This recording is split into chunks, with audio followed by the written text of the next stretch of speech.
Hello students, welcome back to my channel.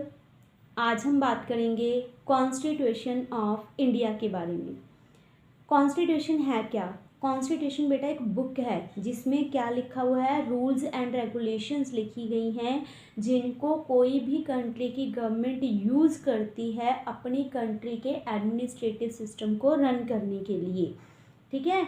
और इसके बाद नेक्स्ट है इसकी फीचर्स। हमारे इंडियन कॉन्स्टिट्यूशंस की फीचर कौन कौन सी हैं? हम हमारे इंडियन कॉन्स्टिट्यूशंस की बात करेंगे तो फर्स्ट वन है रिटन कॉन्स्टिट्यूशन। हमारे इंडिया का कॉन्स्टिट्यूशन रिटन फॉर्म में है। नेक्स्ट वन है रिजिड एंड फ्लैक्सिबल। हमारा जो कॉन्स्टिट्यूशन है वो रिजिड है, मतलब इसमें आसानी से चेंजेस नहीं किए जा सकते। साथ ही साथ में ये फ्लैक्सिबल भी है, मीन्स अगर ज़रूरत पड़े तो इसमें कुछ चेंजेस किए जा सकते हैं। नेक्स्ट वन है लेंथीएस्ट कॉन्स्टिट्यूशन। अगर हम दूसरी कंट्रीज़ के साथ कंपैरिजन करें तो हमारे इंडिया का कॉन्स्टिट्यूशन लेंथी है बेटा। Drawn from various sources. हमने जो हमारा कॉन्स्टिट्यूशन है वो किसी एक सोर्स से नहीं लिया, ये अलग अलग कंट्रीज़ के कॉन्स्टिट्यूशन से लिया गया है। नेक्स्ट वन है parliamentary form of government, fundamental rights, fundamental duties, DPSP, ये सभी चीज़ें किस में मेंशन है? हमारे कॉन्स्टिट्यूशन में मेंशन है, जो कि इसकी फीचर्स का एक पार्ट है।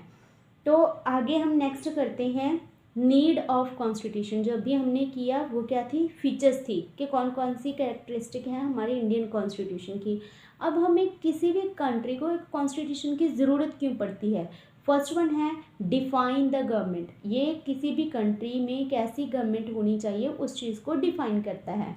सेकेंड वन है इंश्योर करता है रिलेशनशिप।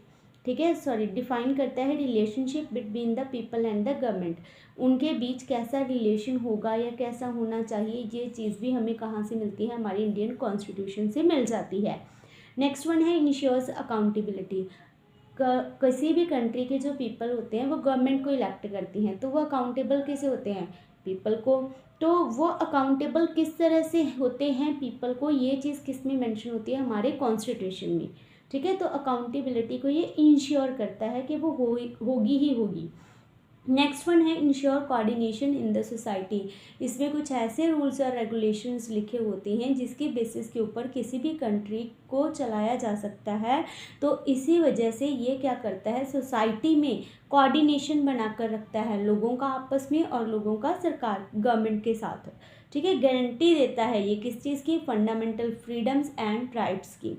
इसके अलावा ठीक है, ये सर्व करता है हमें, मतलब सर्विस देता, सर्व करता है हमें किस चीज़ का? Set of rules and principles that all person in a country can agree upon a basis of the way in which they want to country to be govern. ठीक है, जिसके बेसिस के ऊपर कोई भी जो लोग हैं वो चाहते हैं कि हमारी कंट्री कैसे रन होगी, वो सारे के सारे रूल्स और रेगुलेशन हमें कौन देता है? वो कॉन्स्टिट्यूशन देता है।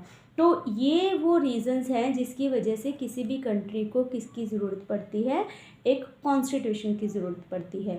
तो अभी देखते हैं कि हमारी कॉन्स्टिट्यूंट असेंबली कैसे बनी। ठीक है, तो अगर इसके ओरिजिन की बात आए तो सबसे पहले ये कब बनी? 9 दिसंबर 1946 में बनी। कब बनी? 9 दिसंबर 1946 में बनी। इसके जितने भी मेंबर्स हैं वो सब क्या होते हैं? इनडायरेक्टली इलेक्ट किए जाते हैं। इलेक्ट कौन करता है? Provincial legislative assembly. उस समय की जो प्रोविंशियल लेजिस्लेटिव असेंबली थी वो इनडायरेक्टली कॉन्स्टिट्यूंट असेंबली के मेंबर्स को इलेक्ट किया था उस टाइम उसने। और अगर आपसे ये क्वेश्चन आता भी है बेटा कि किसकी रिकमेंडेशन के बेसिस के ऊपर कॉन्स्टिट्यूंट असेंबली फॉर्म में आई, तो आंसर क्या आएगा? Cabinet mission plan. अब ये कैबिनेट मिशन प्लान क्या है? कैबिनेट मिशन प्लान 1946 में आया। ठीक है, और लेके कौन आया था इसे? कांग्रेस। तो ऑब्वियस है उस समय इसके हेड कौन थे? पंडित जवाहरलाल नेहरू।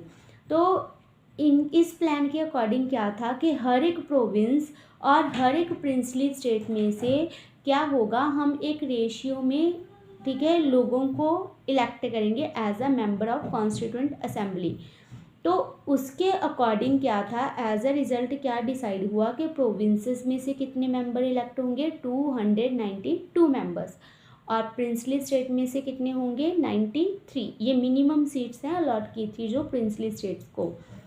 तो ये जो मेंबर्स इलेक्ट हुए थे ये ऐसा नहीं था किसी एक पर्टिकुलर कम्युनिटी से थे, ये मेन 3 कम्युनिटी से बिलोंग करते थे, जैसे कि मुस्लिम, सिख्स एंड जनरल कम्युनिटीज़। तो ये तो था कैबिनेट मिशन प्लान जिसने इन 2 शर्तों के ऊपर किसको फॉर्म किया, कॉन्स्टिट्यूएंट असेंबली को। अब ये असेंबली होती क्या थी, ये कॉन्स्टिट्यूएंट असेंबली बनाई क्यों गई, अगर ये भी क्वेश्चन आए तो ये क्या है, ग्रुप ऑफ पीपल है who are assemble to draft, ठीक है, और revise a constitution for a country, किसी भी कंट्री के कॉन्स्टिट्यूशन को ड्राफ्ट करने के लिए, डिज़ाइन करने के लिए या फिर रिवाइज करने के लिए जो ग्रुप ऑफ पीपल इलेक्ट किया जाता है उसे हम क्या बोलते हैं, कॉन्स्टिट्यूएंट असेंबली बोलते हैं। अगर हम हमारे इंडिया की बात करें, जब ये कॉन्स्टिट्यूएंट असेंबली बनी थी, कब बनी थी, 9 दिसंबर 1946 को। उस समय इसके मेंबर्स कितने थे, 389। बट जैसे कि आप सभी को पता है कि हमारे इंडिया की पार्टीशन हो गई थी, पाकिस्तान और इंडिया अलग अलग हो गए थे 1947 में। तो उस समय पार्टीशन के बाद इस कॉन्स्टिट्यूएंट असेंबली में कितने मेंबर रह गए, 299 मेंबर्स। अगर हम बात करें ये जो मेंबर्स थे 299 मेंबर्स कितनी बार मिले, कितनी इन्होंने मीटिंग की, तो आंसर क्या आएगा, 166 मीटिंग की थी। अगर अप्रॉक्सीमेटली टाइम पूछा जाए कि इन्होंने कॉन्स्टिट्यूशन कितने समय में तैयार किया, तो आंसर क्या आएगा, 2 ईयर्स 11 मंथ, ठीक है, 2 ईयर्स 11 मंथ्स। अब हम बात करते हैं कि हमारे इंडिया ने कॉन्स्टिट्यूशन को अडॉप्ट कब किया, मतलब हमारा कॉन्स्टिट्यूशन कब कंप्लीट हुआ था 26 नवंबर 1949 को। बट हमने इसे इम्प्लीमेंट कब किया, मीन्स इन फोर्स में ये कब आया, ये आया 26 जनवरी 1950 को। उससे पहले 2 दिन पहले हमने इसे साइन किया था। तो जब इसके ऊपर साइन किए गए थे तो उस टाइम पे प्रेजेंट मेंबर कितने थे, 284 मेंबर्स थे जिन्होंने इंडियन कॉन्स्टिट्यूशन के ऊपर साइन किया था। तो हमने इसे 26 जनवरी को ही क्यों इम्प्लीमेंट किया, हमने इसे 26 नवंबर को क्यों नहीं किया, इसके पीछे बेटा रीज़न है, क्योंकि जो 26 जनवरी है वो एक इम्पॉर्टेंस रखता है। आप सभी को याद होगा कि ठीक है, दिसंबर कांग्रेस सेशन हुआ था 1929 में, तब उन्होंने डिसाइड किया था कि हम क्या करेंगे, ये वैसे ये सेशन कहाँ हुआ था, लाहौर कांग्रेस सेशन। तो आपने वहाँ पे मेंशन करना है कि इन लाहौर कांग्रेस सेशन जो हमारे मेजर पॉलिटिकल लीडर्स थे उन्होंने डिसाइड किया था कि 26 जनवरी 1930 को वो इंडिपेंडेंस डे सेलिब्रेट करेंगे। बट आप सभी को पता है कि ये चीज़ पॉसिबल नहीं हो पाई थी उस टाइम पे। तो उस डे की इम्पोर्टेंस को ध्यान में रखते हुए हमने जो है हमारा कॉन्स्टिट्यूशन वो 26 नवंबर को ना इन्फोर्स करते हुए 26 जनवरी को इन्फोर्स में किया। ठीक है, तो ये तो था हमारा इंडियन कॉन्स्टिट्यूशन कैसे बना। ठीक है, अब बात करते हैं कि ये बना, जब ये बना तो उसमें कौन कौन से मेंबर्स शामिल थे। तो सबसे पहले इस कॉन्स्टिट्यूएंट असेंबली के हेड कौन थे, डॉक्टर राजेंद्र प्रसाद। और इस असेंबली की 8 मेजर कमिटीज़ बनाई गई थी डिफरेंट सब्जेक्ट के ऊपर। तो उसके मेन मेंबर्स की अगर हम बात करें तो उसमें राजेंद्र प्रसाद आ जाते हैं, BR अम्बेडकर आ जाते हैं, आपके पंडित जवाहरलाल नेहरू आ जाते हैं। ठीक है, तो ज़रूरी नहीं है कि इन सभी मेंबर्स ने एक ही रात में एक ही ठीक है टॉपिक के ऊपर एग्रीमेंट करके हाँ सभी ने साइन कर दी। ये बहुत बड़ा एक लॉन्ग प्रोसेस थी, डिबेट हुई, डिस्कशन हुई, कई बार डिफरेंसेस भी हो गए थे, ठीक है, आपस में इसके मेंबर्स में। तो उन्होंने बहुत ही बारीकियों को ध्यान में रखते हुए हमारे कॉन्स्टिट्यूशन को प्रिपेयर किया। अगर हम बात करें कि इंडियन कॉन्स्टिट्यूशन का फादर किसे कहा जाता है, तो वो हैं डॉक्टर BR अम्बेडकर, और वो चेयरमैन भी थे किसके, ड्राफ्टिंग कमेटी के। ठीक है, ऑल क्रेडिट जो है हमारा कॉन्स्टिट्यूशन बनाने का वो किसे जाता है, डॉक्टर BR अम्बेडकर को। अभी हम बात करते हैं नेक्स्ट जो provisions adapted from constitution of different countries या फिर बोरोड फीचर्स। ठीक है, बोरोड फीचर्स कर रहे हैं अभी हम हमारे कॉन्स्टिट्यूशन की, ये कहाँ कहाँ से ली गई हैं। तो फर्स्ट वन करते हैं ब्रिटिश कॉन्स्टिट्यूशन। वहाँ से हमने क्या क्या लिया है, वहाँ से हमने लिया है बेटा FPTP system, first past the post, ठीक है। ये वाला सिस्टम हमने कहाँ से लिया है, ब्रिटिश कॉन्स्टिट्यूशन से। सेकंड वन है parliamentary form of government. Next one है the rule of law, the idea of rule of law. Next one है institution and role of the speaker, Lok Sabha का जो हमारे पास स्पीकर होता है उसका रोल भी हमने कहाँ से लिया है, ब्रिटिश कॉन्स्टिट्यूशन से लिया है। इवन जो लॉ मेकिंग प्रोसेस है कि हाँ हमने इसे, ठीक है, 2 हाउसेस में प्रेजेंट करना है, उसके बाद प्रेसिडेंट इसके ऊपर साइन करेगा, ये लॉ मेकिंग प्रोसीड्यूर है, ये भी हमने कहाँ से लिया है, ब्रिटिश से लिया है।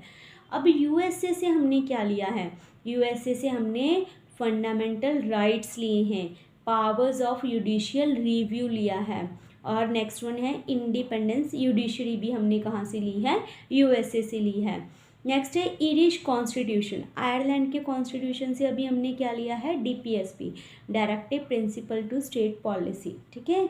और नेक्स्ट वन है हमारा कैनेडियन कॉन्स्टिट्यूशन, वहाँ से हमने क्या लिया है, quasi federal form of government. Quasi federal form of government क्या होता है, जिसमें सेंट्रल के पास क्या होती हैं, ज़्यादा पावर्स होती हैं।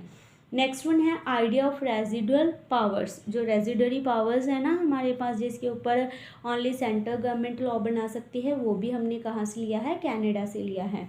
नेक्स्ट वन है फ्रेंच रेवोल्यूशन। फ्रेंच रेवोल्यूशन से क्या लिया है हमने, लिबर्टी, इक्वालिटी एंड फ्रैटर्निटी जैसे कंसेप्ट हमने कहाँ से लिए हैं, फ्रेंच रेवोल्यूशन से लिए हैं। अगर जैसे आपको क्वेश्चन आए कि 5 ईयर प्लान का कंसेप्ट हमने कहाँ से लिया है, तो वो कहाँ से लिया है, रशिया से लिया है। तो बेटा ऐसे हमने ये तो कुछ मेंशन किए हैं, हमने 3 और 5 डिस्कस किए हैं, 5, ठीक है। बट इसके अलावा और भी बहुत सारी चीज़ें हैं जो हमने अलग अलग कंट्री से बोरो की हैं, तभी हमने हमारे कॉन्स्टिट्यूशन को प्रिपेयर किया है, ठीक है। होप आपको ये सारा चैप्टर क्लियर हो गया होगा, ठीक है। अगर फिर भी कोई डाउट्स हैं तो बेटा direct message in comment box, ठीक है। I will clear your all doubts. Hope you have clear your this concept, at least you have cleared, ठीक है। ये वाला आपको क्लियर हो गया होगा, बट फिर भी अगर डाउट है तो प्लीज़ कमेंट बॉक्स में अपना जो मैसेज है वो छोड़ दो, ठीक है। तो मिलते हैं नेक्स्ट चैप्टर के साथ नेक्स्ट वीडियो में। Thank you, have a nice day.